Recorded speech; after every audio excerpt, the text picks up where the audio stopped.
పల్నాడు జిల్లాలో దారుణం చోటు చేసుకుంది. ప్రియుడితో కలిసి భర్తని హత్య చేసిన ఘటన మాచర్ల మండలం తాళ్లపల్లిలో జరిగింది. తాళ్లపల్లికి చెందిన ఒర్సు శివయ్య స్థానిక పవర్ గ్రిడ్ లో కాంట్రాక్ట్ ఉద్యోగిగా పనిచేస్తున్నాడు. శివయ్య భార్య గాయత్రికి అదే గ్రామానికి చెందిన అమ్మోరయ్యతో పెళ్లికి ముందు నుంచే ప్రేమ వ్యవహారం ఉంది. అయితే గత నెల 30న గాయత్రి అమ్మోరయ్యల ఏకాంతంగా గడుపుతున్న సమయంలో భర్త Shivayya కంటపడ్డారు.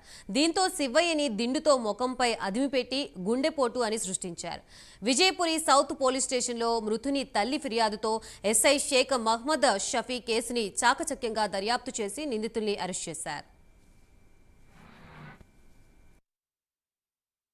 Sagar police station VP south police station పరిధిలో గత నెల 30వ తారీఖున ఉదయం నల్గొండకు చెందిన ఊర్సు రమణమ్మ అనే ఆమె పోలీస్ స్టేషన్కి వచ్చి రిపోర్ట్ ఇచ్చింది.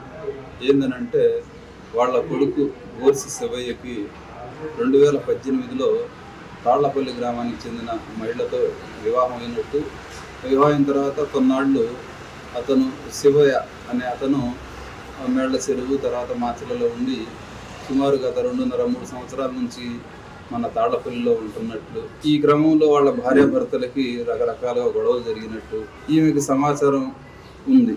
ఈ క్రమంలో ఈ అమ్మాయి భర్త అంటే ఈ రమణమ్మ కొడుకు ఊర్సు శివయ్య అనే అతను చనిపోయాడు, మాకు ఆ మరణంపై అనుమానం ఉన్నది అని చెప్పి రిపోర్ట్ ఇస్తే ఆ రిపోర్టు మీద ఎస్ఐ గారు అనుమానాస్పదమూర్తిగా కేసు పెట్టి దర్యాప్తు ప్రారంభించారు. దర్యాప్తులో భాగంగా డెత్ డ్యూ టు స్మాదరింగ్ అంటే ఏదో ఒకటి వస్తువు తీసుకొని ముఖం పైన ముక్కు